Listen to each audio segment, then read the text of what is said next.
as we all know, Nod-Krai is finally out, and I have genuinely been not this excited to talk about like a region or expansion on Genshin in so long. Even with the vibe and the story and the whole vibe of the whole place is perfectly done. Unlike Natlan, dare I say unlike Fontaine, it is all so perfectly intertwined, and I want to get into why I think this has been probably the best thing for Genshin Impact in, I'd say, like ages. So before we get into the video, I know you want to buy crystals. We see Flynn's, we see Llama, they are goated characters and I know you want them. So if you're going to buy characters, you might as well buy them using LOOTBAR. And LOOTBAR is a service that I've used myself for ages, even before I got my own link with them. So I can personally recommend it. I've used it to give stuff to other people, for myself. Works every single time. It says it takes a few minutes to get to your account, but honestly, every single time it has been instant. The beauty of the service comes down to the discounts it offers you. New users get all these coupons. They even are doing some limited like pack or welcome you can buy, and it's way cheaper than buying it in game. Like I think you can probably save around like 40% on some of the bundles, and it is so immaculate to the point where you are losing out by not using LOOTBAR. First of all, when it comes to Nod-Krai, I want to talk about its visuals and aesthetic. The whole connection with the moon being a huge part of the story was honestly something that Genshin Impact was missing for what feels like the whole game span. This whole connection to celestial imagery and this divine kind of connection, it was something that the game definitely needed, and it kind of felt like it wasn't really getting that. Aside from Celestia, aside from a few different very small clues hidden deep within the game's books, the game's notes, all of that, Nod-Krai has came to basically put it in our face and let us actually experience that kind of divine nature in the world itself. So let's begin by talking about the scenery. The whole of Nod-Krai feels so alive. A good friend of mine, when I was talking to him about his experience with Nod-Krai, he mentioned the big magnet in the sky that like collects waste, scraps, whatever it is, and you can see that like anywhere in Nod-Krai. And I didn't even pay attention to that at first, but every time I've been walking past that now, it is just in my head how it just makes the world feel so much more alive.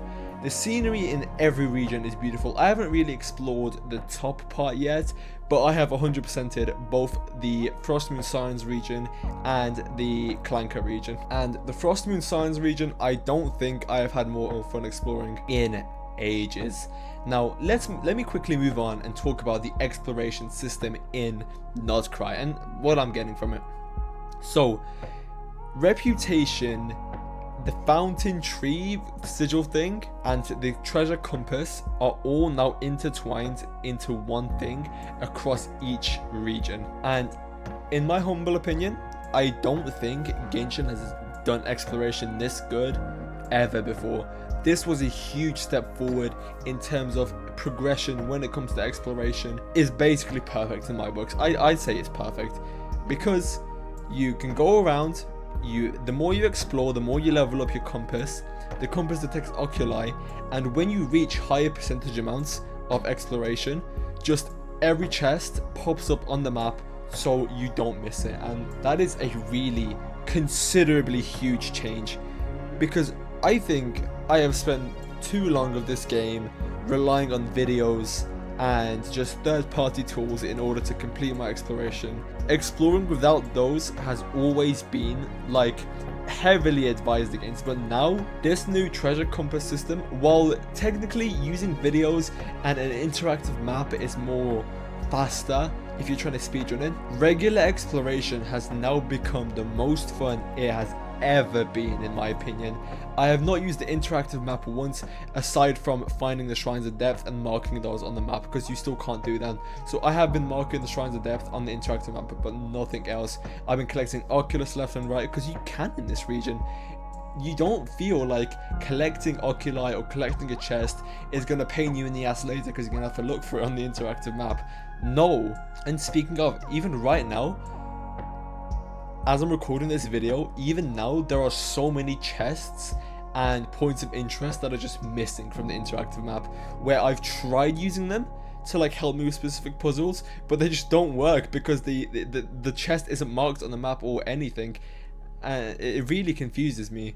So instead of relying on that, you can go straight in, collect chests, level up the whole thing with sigils, and it is a really well made system. It feels extremely rewarding to 100% a region, and it hasn't felt that way in like ever. It feels like, okay, it's cool, you 100%ed, but you would always be stuck on at 99%, 98%, to the point where it's not that satisfying anymore.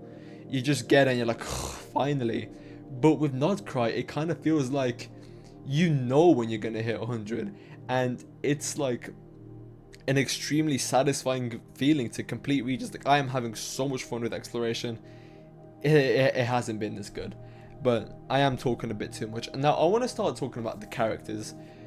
I haven't finished the main story just yet, but I have experienced most of the current cast that is available. So Lauma, Flynn's, Nefa, Yehoda, and I'm probably missing someone, aren't I? Am I missing someone? Inefa and I know. All of these characters do feel really nice, and Columbina. Fuck, how could I forget Columbina? All these characters do feel amazing, and the aesthetic of all of them is really well made. I have really grown on Yehoda. Well, she's really grown on me. Flynn's, I love his character, I love his story, I love his aesthetic, I love everything about Flynn's. I am genuinely going to... I've dropped everything for him. I'm 100% pulling for him. I do enjoy Lauma, but nowhere near as much as Flynn's. I haven't pulled for Lauma because I have to say for Flynn's, and I'm very sorry about that. But where I'm going with this, the one character that I have an unfortunate discrepancy with is Columbina. And I know, like, you can't really go like, well, you know, she wasn't... I can't really complain, since she wasn't really... There's not really that big of a basis other than the voice lines and her appearance in that 1 for 2 trailer. But I must say her character is severely underwhelming to what I thought it was going to be. Not that I think she's bad, but I think the way that the game itself tried to portray her as wasn't accurate at all. She is not scary or intimidating or someone that, yeah, just scary. She's just weird.